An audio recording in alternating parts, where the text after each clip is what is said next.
Good evening, everybody. It is Wednesday, May 24th, 2017, and you are listening to 3 Geeks Senate. The Senate is now in session. Hi, my name is Brian J. Cano. And my name is Paul Bradford. And I'm Robert Bukszar. And tonight, we'll be talking about aliens. No, not the type of aliens that you can build a wall to keep out, but those aliens, those spacefaring, Geiger-created, face-hugging, stomach-ripping aliens that keep coming back time and time again.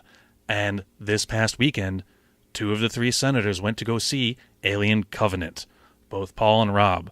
And after the movie, it was so awesome, they couldn't wait. They had to hit record on the way home and just share in the awesomeness that is this movie. So, if you're listening right now and haven't seen the movie, here's your warning. Spoiler alert. Spoiler alert. Hit pause. Go see the movie, because actually that's what I'm going to do. I haven't seen it yet. So if you've seen the movie, listen on and join in the awesomeness. And here we go. So, like, just with the movie itself, like, when I was a kid watching Aliens, like, just the ship being there, I had so many questions, like, in my head. And I remember seeing that ship and just being in awe. Well, you know, looking at it. The thing is, though, I didn't actually. I watched Aliens first. Right. And for a longest time, I didn't really like the first one, but I was young, you know, and I just liked the fact that there was a lot more guns and, you know, military element of it was you know, what made. I mean, Aliens really was, I think, the better of the two, anyway. Yeah. But the thing, what I was saying with it was the. So the whole, you know, the Prometheus yes. For me, like, when I was excited because seeing it was like gonna answer those questions, but I got to see what the hell that big fucking ship was and who the big person sitting in the seat was, yes. And what all that, and as soon as I was like, oh, Prometheus is gonna build on this, and I'm finally gonna get to see. It's like the kid inside of me was finally getting those answers that I've been wanting, even though. Until it's created or put on screen, I could come up with any fucking answer I want, and that could be the answer. Right. But it's not the universally accepted answer. I mean, before Prometheus, I'd seen Geiger's. I mean, they, like, seriously, the whole concept of the giant telescope element and all that sort of thing. That was the concept was done years before Prometheus, and when they actually brought it in, I was like, oh, but. I had no idea what it was, you know, until the movie. I had no idea what, you know, I didn't realize it was the guidance for the ship or anything. I didn't know it was part of the ship. You know, that was the thing with Prometheus, is it wasn't until they brought the whole Wayland element into it that I even realized that it was a prequel to Alien. Yeah, but see, well, that, because see, like, as soon as I hear about stuff, I'll start reading about it and I'll start following. I don't want to know too much, but I want to. As soon as I heard it was in the Alien universe and it was a prequel to it, I was like, good. I want to know. I want to find the answers, and just so like. But what I was saying with that is just being able to answer the questions. Like when I was a kid, like I remember watching Star Wars, and they would mention the Clone Wars, and I was like, what were these Clone Wars? Apparently, it was a really huge thing. And then finally, you know, then I was like, oh, we're going to get this. We're going to figure out what the Clone Wars are. It's like you finally get that cinematic representation of the answer that I would, you know, me personally, I say use the universal you, but like I've been wanting since I was a kid. It's like now we're going to get the answer to what that was. But specifically this movie, like, obviously, Prometheus teased us at the end, very much at the very end. I mean, we had those sort of worm things, and you know, the sort of the hint to the face hugger was there, and at the very, very end, you had that bonus at the end where the xenomorph-esque thing was born at the end, and like a protomorph. Right. It was, you know, and then that was it. So, you know, I was expecting. I know, see, that's the thing, I went into this one expecting more aliens, and I guess that's what we got, you know. But there wasn't... See, they didn't really bring a lot of evolution to it. It's sort of, they seem to have jumped that to me. Like, the whole thing, I mean, there's those they started off with the ones that were very similar to Prometheus. Right. You know, the little white things that would then grow into the giant. It's like a white hairless things. white ape. Yeah. It's a skin monkey. But I don't know.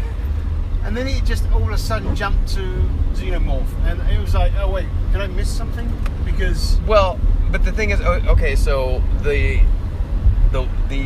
one that we're talking about, the white one, yes, that was created because it was, evolving from the sport that was on the planet. That's how it did it. So that was its own self-sustaining thing. Right. The jump happens because David is there, and David is now introducing his manufacture, what he was trying to create all along. He's just been on that planet experimenting, but he said it in the beginning of it, like he just kind of lays it all out, you know, the fact that it's not going to attack mechanical, non-bio mechanisms. So he needed a host. That's why everything was dead and died off. Yes. So he was waiting for somebody to hopefully show up. But why did he kill everything off? Because he's a prick. Well, he says it. He goes, they're a dying breed, and he goes, I want to end them. I don't. But he needed them to experiment on. He used Elizabeth. But he needed something. He needed to create the ultimate weapon to be able to eliminate the human threat. You know what we didn't see though? What? The Queen. Okay, so getting to that, because I was gonna get to that and what I wanted to say, but that was one of the things I was really hoping that it was going to end with, like, on the ship. I was hoping that there was going to be like a nod to or a visual that we were going to see the hatching, because the eggs or the birth of a queen, because he's gonna have to have something to replicate the eggs now that he's gone. Yeah. From where his factory, or where, you know, his laboratory or laboratory, whatever you want to call it, was, where the virus is, almost, yeah. right? He has nothing now to create it. It needs to be self-sustaining. So I'm assuming one of those eggs is going to be a queen. Well, and no, hopefully, because that planet's now abandoned. I mean, who knows what? I mean, if someone lands on that planet, then it's just going to be another facehugger here. You know, if it's disturbed by an organic life. He's left that planet now. Right, but I'm saying the two eggs that he brought with him. Yeah. One of those has to create. Yeah, one of the facehuggers has to create a queen. I'm telling you, for this to continue, I mean, this is going to be the terraform. So maybe this is a prequel to how a queen. Maybe so he's figured out at this point that there needs to be a way for them to sustain themselves. Correct. Without his genetic manipulation. Right, because like I said, now he's gone. He's left everything behind. He's got the two. How does he create a queen from the facehugger, from the parasite? Well, it's just like a bee. I mean, one has to be created, so he just genetically engineers it to lay a queen egg, and then he's got another male, and I'm guessing the male is going to then fertilize the queen. You know, just life reproduction. He has a whole colony to experiment on. I mean, he can just wake up the colonists and put the facehugger on it. But the question is, why would he keep them all alive? I mean, I understand. I'm talking about, or not all of them. I don't understand why he needs it. We just said that, but the one woman, she goes, David, as she's going into stasis. Right. Why would he just not eliminate her? I mean, when she comes to, she's clearly going to know. Why? So what's the end game there? Yeah, well, it just makes for an interesting sequel. Well, I guess they're not going to suspect it, and if she comes to, she's not going to know that he's probably impregnated one of them, and he's going to take it off somewhere. He won't be able to get to them.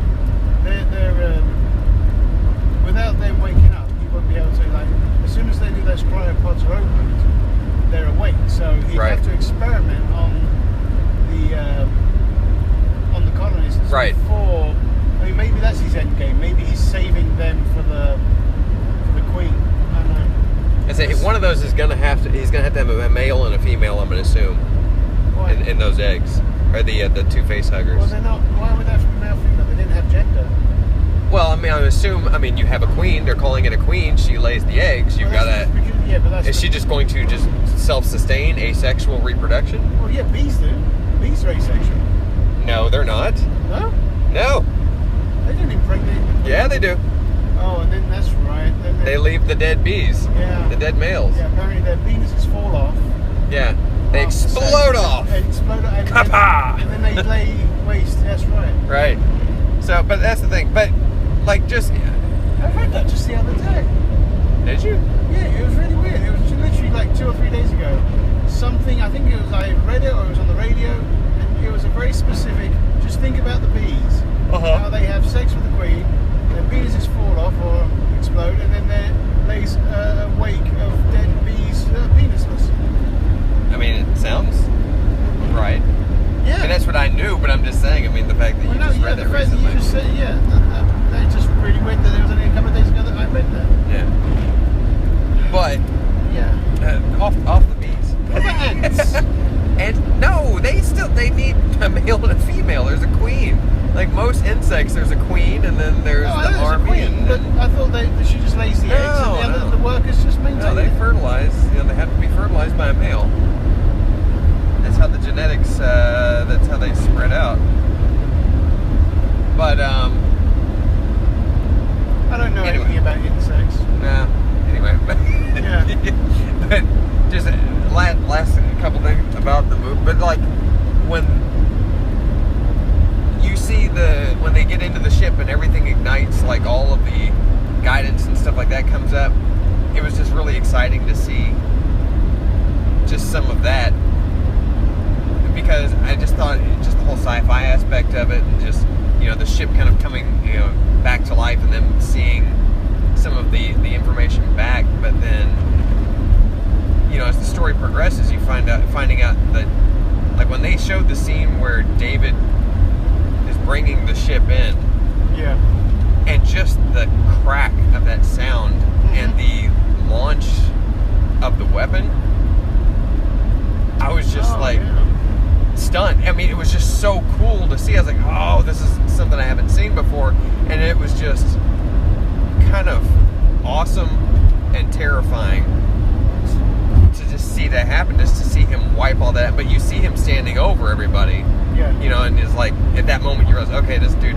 clearly has a god complex, and wants to be the master and control. But just to see that, and then you start to see the pieces kind of fall in place. Well, now, if Walter is self-repairing and such, I mean, we saw that David grabbed the knife. Right. So he took him out for a few minutes. It was a few minutes that he was out. He was repairing. Unless he cut his head off, I don't think that's going to repair. Well, no, because like Bishop still had. Well, that's what I was getting ready to say. But the thing is, Bishop comes much later. Bishop isn't self-repairing, or that we can tell. Well, yeah, but his body was sliced in half. Well, yeah, you're right. He did take a tail through the gut and get ripped too. But well, I guess he recovered because he was doing the knife game. Yeah. So yeah, I guess it would be healing. I guess at a accelerated rate. I don't know, but just seeing the. That's the thing, though. That's what I'm saying. Though, is like now there's a Walter on this planet that potentially could come back. You know, he comes back to life. And there's the all the work that David's done. Right. Now, does he pick up from where David left off, or does he now try and figure out a way to stop it? Or is he just done? Like, if he did kill him, and there's no way for him to radio off the planet and get anybody's, I mean, unless he gets back to the ship, and is able to send a signal the same way, but we don't know what extensive damage David did to Walter.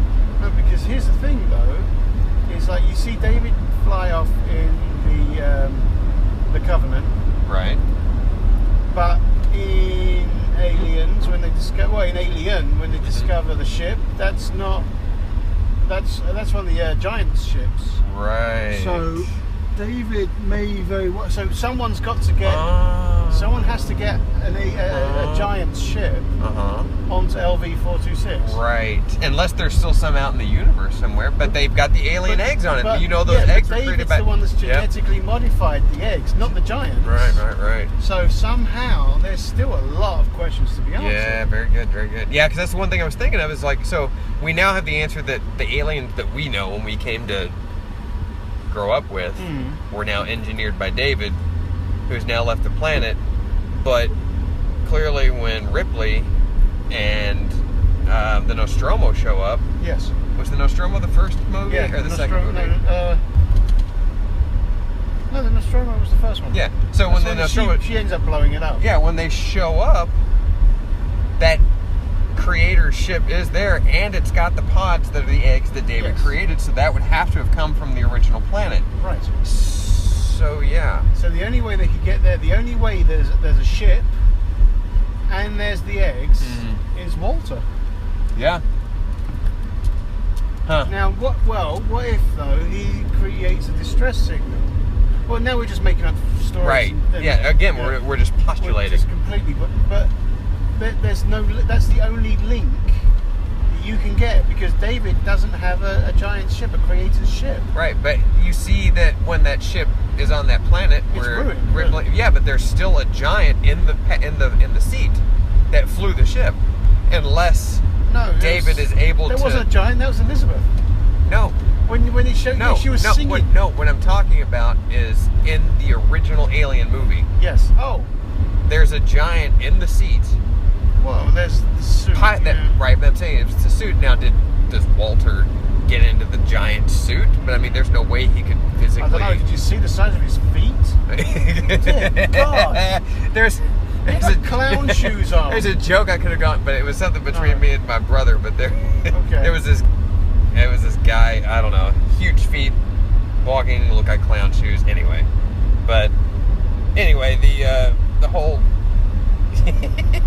I'm just thinking about watching him walk down the plank when you said that. His feet couldn't His go feet straight. were huge. They were fucking huge. It was like he was on skis. Yeah, they were. When you walk awkwardly, that's what it was like. They were swinging it around. Anyway. Maybe Fassbender just has huge feet. I'm sure he actually has monstrously huge feet. It's like it was on the screen. It's crazy. Thank God we weren't watching it in 3D. It'd be like he was kicking us. Terrifying. That would be the most horrifying thing. Yeah. But so the xenomorph is as we know it. That's what the thing is. The xenomorph is as we know it. The facehuggers are as we know it. The eggs are as we know it. Right. The chest burster isn't as we know it. Yeah, that's going to have to go through some transitions. Right. So it's like, now the question is like, does that come from one of the previous versions that happens to end up on the Nostromo or on the other ship that they find? Is it one of the proto versions of the alien, and that's why it's a little bit different? Because the one that he would have used may have been a later version. Right. That came out a little bit more preformed. There was previous versions, because we saw one in his lab. Right. Prior to the ones downstairs. But there's so many eggs on that ship, and there weren't none. That's why there had to be a queen. There has to be a queen. Unless he just manufactured that many, and that's where he had them in it. I don't know. There has to be a queen. That's in that rate, because that's the same rate that the queen was making them in Aliens. Yeah, because there was a lot. There was a lot. And that's what I was saying as well. There wasn't a male involved in that. She was just basically a factory. And then she disconnected. Right. So ultimately there's a process. Yeah. There's got to be a process. But even in the fourth one, when they genetically engineered a queen, she was somehow pregnant and still doing the eggs thing without a male. Like I said, let's just pretend that 3 and 4 doesn't exist. I liked 4. 3. I liked 3 the second time round when there was a version I guess I watched like an extended version that actually introduced a lot more story and made more sense. Like the alien actually wasn't a dog. You know, in the third one it came from one of the guy's dogs or something. Well, there was one that was almost like a jaguar-like thing. Wasn't there? It was a buffalo. Yeah, actually, or a cow or something. There was like cows on this planet, with the prison planet, and the alien actually escaped the ship and found the first thing it did, and it was a cow, which is why it was so big and. But see, those are the ones that morph. The ones that David created don't do that, are to be just like that. Well, they're human-based. That's why he wanted humans. he wanted the humanoid, because also you notice how much they stood upright in this one. Like even from the little white ones, when they grew up, they were very upright. It was very much like him, though. Yeah. Because remember, he was building it off of him, and his posture was perfectly. So he was building them to function like him. Right. Which in the Aliens movies, they're more like animals than they are. But in his eyes, he is the epitome of perfection. So why would he not build them in his so likeness? That's what I'm saying. So ultimately, his version may not survive. It's gonna modify. Yeah. I don't know. Oh well. We're home. Yay! And as I hear the music coming to play us off, this session of 3 Geeks Senate is now at an end. I'm probably somewhere in a theater watching Alien Covenant, just as you should be. If you've seen it once, just go see it again. And return to listen to this podcast with that fresh perspective. For more geek nerdery, make sure you search for 3 Geeks Senate on iTunes or your favorite podcast app. Or you can follow us on social media. Simply follow at 3 Geeks Senate. That's the number, 3 Geeks Senate, whether it's your Facebook, Twitter, or Instagram. And we need you to go to iTunes and please subscribe. It's free. We need you to give us a review, 5 stars if you could, and share with your friends and let us know what you think. My name is Brian J. Cano. My name is Paul Bradford. And I'm Robert Bukszar. And we will see you next time on the Senate floor. Good night, everybody. Good night. Good night.